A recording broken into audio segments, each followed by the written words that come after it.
Hello, bachcho. Let's read the question. The question says statement first. The secretion of hormones depends on age, daily routine, health of body, physiological conditions of body, etc. Statement second. The hormone secretion does not depend on its own amount of circulating in the blood. तो आप एक question में हमें दो statement given है. Statement first में हमसे बोला गया जो सिक्रेशन होता है हार्मोन का डिपेंड करता है किसके ऊपर, हमारी एज के ऊपर, डेली रूटीन के ऊपर, हमारी बॉडी की हेल्थ के ऊपर, हमारी बॉडी की फिजियोलॉजिकल कंडीशंस के ऊपर. स्टेटमेंट सेकंड में हमें बोला गया है कि जो हार्मोन का सिक्रेशन होता है वो डिपेंड नहीं करता है अपने खुद के अमाउंट को सर्कुलेट करने के अंदर, जो बॉडी के अंदर उसको सर्कुलेशन चल रहा है. तो अब हमें आ रहा है क्वेश्चन स्टार्ट करते हैं. यहाँ पे हमारे सबसे पहले हम क्वेश्चन को सॉल्व करने का की कॉन्सेप्ट देखेंगे. की कॉन्सेप्ट, यहाँ पे क्वेश्चन को सॉल्व करने का की कॉन्सेप्ट क्या है हमारा, कि हमें हॉर्मोन्स के बारे में पता होना चाहिए. Okay, hormones. अगर हमें पता है कि हॉर्मोन्स क्या होता है तो हम हमारे क्वेश्चन को इजिली सॉल्व कर सकते हैं.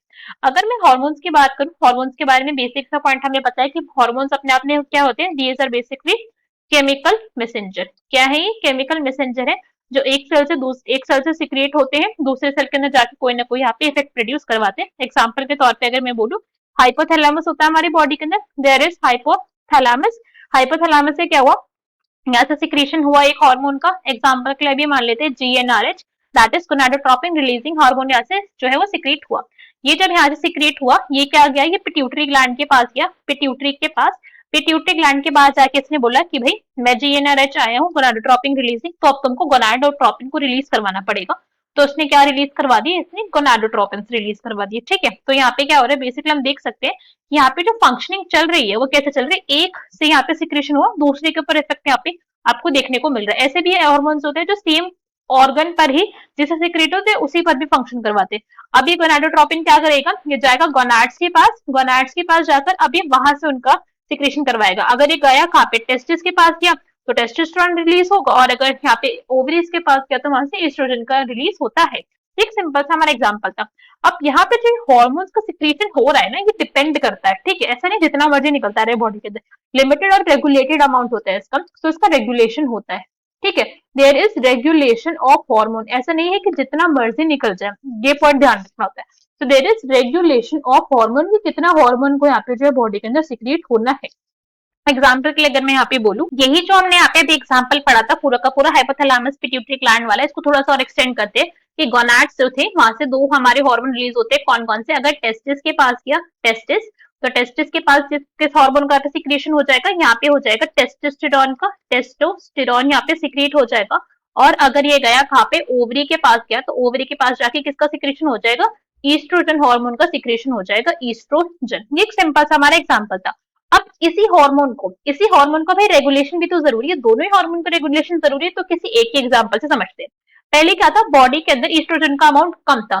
क्या था पहले बॉडी में, ईस्ट्रोजन का लेवल था लो. तो ईस्ट्रोजन का लेवल लो होने ने क्या करा, हाइपोथैलेमस को यहाँ पे स्टिमुलेट करा कि भाई बॉडी के अंदर ईस्ट्रोजन का लेवल जो है वो रिक्वायर्ड से लो जा रहा है, उसको थोड़ा मेंटेन करो, बिकॉज बॉडी के अंदर साइकिल मेंटेन करवा रही है, मेंस्ट्रुअल साइकिल, सब कुछ फीमेल की बॉडी में रेगुलेटेड अमाउंट में चलेगा, हॉर्मोन्स यहाँ पे होना जरूरी है. तो फिर हाइपोथैलेमस ने कहा ठीक है भाई मैं GnRH को रिलीज करवा देता हूँ, आगे आगे काम सारे होते चले जाएंगे.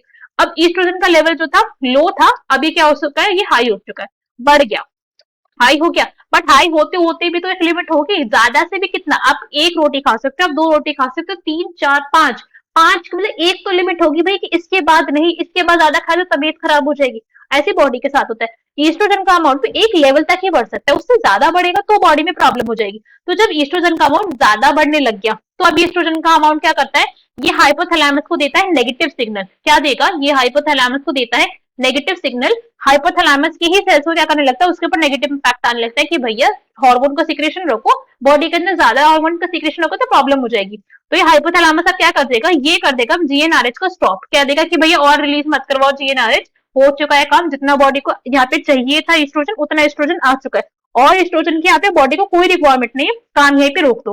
तो यहाँ पे क्या होता है, यहाँ पे फीडबैक लूप होते हैं. क्या होते हैं, इसको बोला जाता है feedback loop mechanism. Feedback loop mechanism. अब लूप क्यों कह रहे हैं, बिकॉज जैसे ही बॉडी के अंदर ज्यादा कम हो गया एस्ट्रोजन का अमाउंट, अगर बहुत कम हो गया तो फिर से क्या हो जाएगा, हाइपोथैलेमस स्टिमुलेट हो जाएगा कि भाई ज्यादा कम हो गया, फटाफट से एस्ट्रोजन को क्या करो, रेगुलेट करो, अमाउंट को फिर से इंक्रीज करो. फिर बहुत ज्यादा हो गया, फिर क्या हो जाएगा, यहाँ पे नेगेटिव लूप चलेगा कि भाई बहुत ज्यादा हो गया, अब इसको हाइपोथैलेमस को शांत करवाना है. तो इस तरीके से यहाँ पे क्या होता है, लूप चलते रहते हैं. ठीक है, लूप चलेंगे यहाँ पे, और बॉडी के अंदर जो है हार्मोन का जो लेवल है उसको मेंटेन करके रखा जाता है। तो एक तरीके से देखा जाए तो एक हार्मोन खुद के ही रेगुलेशन को, खुद के ही सर्कुलेशन को, खुद की क्या कह सकते हैं आप उसको, अमाउंट को रेगुलेट करवा रहे हैं ना, ये रेगुलेशन पूरा उसी के बेसिस पे चल रहा है। क्या था ये? फीडबैक लूप मैकेनिज्म था। अब ये जो हार्मोन्स हमारी बॉडी के अंदर रिलीज होते हैं तो फीडबैक लूप से चल रहे हैं, मगर इनका सिक्रेशन कुछ और चीजों पे भी डिपेंड करता है। ओके, सब इनका डिपेंडेंस देखते हैं। डिपेंड्स ऑन, जो आपको बहुत ही अच्छा एग्जांपल दिखेगा एक एज की अगर मैं बात करूं तो एज का एक बहुत अच्छा एग्जांपल है, that is from thyroid gland. ठीक है, थायराइड ग्लैंड के जो हार्मोन होते हैं हमारे, दैट इज थायरॉक्सिन, ये जो होते हैं एज के साथ डिक्रीज कर जाते हैं। ठीक है, जैसे जैसे आपकी एज बढ़ेगी वैसे वैसे थायराइड ग्लैंड का जो सिक्रेशन होता है वो रिड्यूस हो जाता है। So it depends upon age. जैसे जैसे क्या होता है कि एज एज इंक्रीजेस, जैसे जैसे एज इंक्रीज हुई क्या हो जाएगा यहाँ पे, थायराइड ग्लैंड को जो सिक्रीशन था, सिक्रीशन डिक्रीजेस। ये क्या था, इसका एक एग्जांपल था, सिक्रीशन डिक्रीजेस। ऐसा नहीं सिर्फ डिक्रीज भी होता है, हमें ये भी पता है कि जैसे जैसे जो टीनेजर्स होते हैं, जैसे जैसे वो क्या जा रहे हैं 13 to 14 एज के पास जाते हैं, उस टाइम पे गोनाडोट्रोपिन हार्मोन्स जो होते हैं, दैट मीन्स जो हमारी बॉडी से टेस्टिस हार्मोन है, टेस्टिस के और ओवरी के जो हार्मोन्स है टेस्टोस्टेरोन और एस्ट्रोजन, उनका लेवल पीक भी करता है ना। तो एज के ऊपर डिपेंड कर रहा है, age is a factor which is depending कि कितना हार्मोन को यहाँ पे सीक्रेट करवाना है। अनदर इसका एग्जांपल की अगर मैं बात बोलूं, डेली रूटीन, कि आपकी बॉडी का डेली रूटीन क्या है, इस पे बहुत ज्यादा डिपेंड करता है। एग्जाम्पल के लिए अगर मैं बोलूं, यहाँ पे बहुत अच्छा एग्जाम्पल है, that is melatonin hormone. Melatonin अपने आप में एक ऐसा हार्मोन है जो सिर्फ और सिर्फ नाइट के टाइम पे ही सिक्रेट होगा। ठीक है, इसका सिक्रेशन कैसा होता है, नाइट टाइम सिक्रेशन होता है, नाइट सिक्रेशन। तो अगर आपकी बॉडी का आपने डेली रूटीन ही बिगाड़ रखा, ना सोने का टाइम ना जागने का टाइम, तो मेलाटोनिन का सिक्रेशन बहुत ज्यादा इफेक्ट होता है, जिसकी वजह से अगर मेलाटोनिन आपकी बॉडी के अंदर ढंग से सीक्रेट नहीं हुआ, नाइट के टाइम पे सीक्रेट होना चाहिए तब सीक्रेट नहीं हुआ, तो आपकी बॉडी को जो स्लीप वेक साइकिल है पूरी की पूरी डिस्टर्ब हो जाती है। तो ये पॉइंट आपको ध्यान रखना होता है। अनदर पॉइंट अगर मैं यहाँ पे बोलूँ, जो आपकी बॉडी की हेल्थ है, आपकी बॉडी की हेल्थ भी बहुत ज्यादा इफेक्ट करती है। अगर हमारी बॉडी जो है हेल्थी नहीं है, ठीक है, अगर आपकी बॉडी हेल्थी नहीं है, दैट मीन्स एक एग्जांपल बात चलते हैं, बॉडी के अंदर टेम्परेचर थोड़ा सा ज्यादा हो गया, टेम्परेचर ज्यादा होने से आपके हार्मोन्स के ऊपर इफेक्ट पड़ेगा। आपके हार्मोन्स का जो यहाँ पे लेवल होता है वो है नॉर्मल लेवल पे नहीं सिक्रेट होगा, या तो कम हो जाएगा या ज्यादा हो जाएगा। ये पॉइंट यहाँ पे मैटर करता है। बॉडी के अंदर कोई भी फिजियोलॉजिकल चेंजेस आ जाएंगे, या फिर आपको एक एग्जांपल के लिए हम बोले कोई डिजीज कंडीशन हो जाएगी, बिकॉज फिजियोलॉजिकल कंडीशन वही हो सकती है। एक एग्जांपल है इसका कि मैंने यहाँ पे बोल दिया किसी पर्सन को गोइटर डिजीज है, क्या है, गोइटर डिजीज है किसी को, अगर गोइटर डिजीज है दैट मीन उस पर्सन के अंदर थायराइड ग्लैंड की जो सिक्रीशन है वो बहुत ज्यादा क्या हो चुका है, बहुत ज्यादा कम हो चुका है। एक एग्जांपल था। ठीक है, यहाँ पे क्या हो जाएगा, तो थायरॉक्सिन हार्मोन होगा हमारा, थायरॉक्सिन हार्मोन जो है वो कैसा होता है, वो बहुत ज्यादा डिक्रीज अमाउंट में सिक्रीज होता है, डिक्रीज सिक्रीशन की भैया बहुत ही कम सिक्रीशन होगा, जिसकी वजह से यहाँ पे क्या हो जाता है, थायराइड ग्लैंड स्वेल अप हो जाता है। तो अपने आप में क्या एक फिजियोलॉजिकल कंडीशन है। ऑल्दो जो केस होते हैं ज्यादातर उल्टा देखा गया, किसी हार्मोन के सिक्रेशन कम होने से कोई डिजीज यहाँ पे अराइज करती है। ठीक है, तो अब हमारे ऑप्शन रीड करेंगे। First is the secretion of hormone depends upon age, ठीक है करता है।